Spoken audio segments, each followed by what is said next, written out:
সবাই বলে Bigg Boss is a reality show, reality show, reality show. It's all bullshit. It's high time to accept the reality. একদমই না। আমি একটু লেটে ভিডিও বানাচ্ছি বিকজ আমি ভাবছিলাম দিগ্বিজয় হয়তো রিএন্ট্রি হবে, রিএন্ট্রি হবে, বাট হলো না। সো ডাইজেস্টই হচ্ছিল না ব্যাপারটা। I am not Digvijay fan, আমি ওকে অতটা পছন্দও করি না, কিন্তু কথা ওখানে আসছে যে একজন যাকে অডিয়েন্স ভোট করছে এত, সেই মানুষটাকে তোমরা প্ল্যাটিং করে ঘর থেকে বের করে দেওয়া হচ্ছে ইন্টারনাল ঘরের ভোটিংয়ের জন্য। আর অন ন্যাশনাল টেলিভিশনে বলা হচ্ছে বিগ বস সে যদি ও বাঁচতো তাহলে টপ 5 কন্টেস্টেন্টের মধ্যে আসতো। এর আগেও একবার বলা হয়েছে যখন দিগ্বিজয় সেভ করে, মানে রাজেশ যখন দিগ্বিজয়কে সেভ করেছিল, বলা হয়েছিল টপ 2 ভোটিংয়ে আছে। দ্যাটস মিন একজন ভালো কন্টেস্টেন্ট যার চান্সেস আছে জেতার, তাকে বের করা হচ্ছে কারণ ওদের ফেভারিট কাউকে টপ 5-এ নিয়ে যেতে হবে তাই। কারণ যদি দিগ্বিজয় টপ 5-এ যায় তাহলে কারণ দিগ্বিজয় আই থিঙ্ক এরা যাবে, ভিভিয়ান নাও বা যেতে পারে, or else I think Abinash না যেতে পারে। তো একজন বাদ হবে, তার জন্য দিগ্বিজয়ের ওপর দিয়ে পুরো বিলটা ফাড়া হল, মানে পুরো বিলটা ওর ওপরে গেল। আরেকটা জিনিস যেটা একদম প্রথমে হয়েছিল, অবিনাশকে ঘর থেকে ভোট আউট করে দেওয়া হয়েছিল ফর ইন্টারনাল ভোটিংয়ে। তখন অবিনাশকে কেন টাইম দেওয়া হলো? ওকে কেন রিএন্ট্রি করা হলো with power? Why not Digvijay?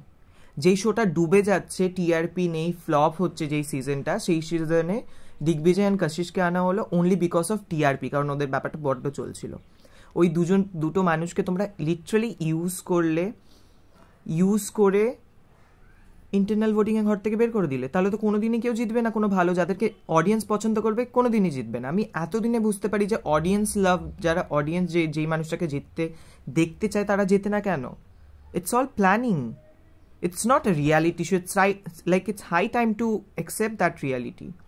It's all bullshit যারা বলে যে Bigg Boss is a reality show. It's not, babe, you need to accept that.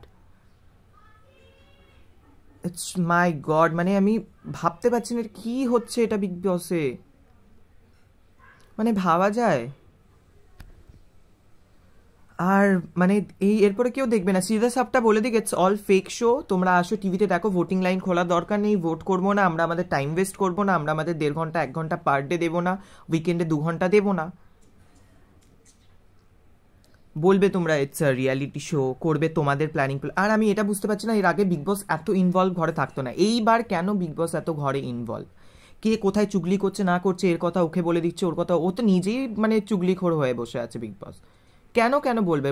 Audience তো দেখছে সব কিছু, তোমরা ফুটেজ তুলে ধরো যে কে কি বলছে না বলছে, কে কোন কোনায় কি বললো সেটা তাকে বলে দেওয়া হচ্ছে, কার কি প্ল্যান চলছে গেম নিয়ে সেটা তাকে বলে দেওয়া হচ্ছে। কেন ভাই?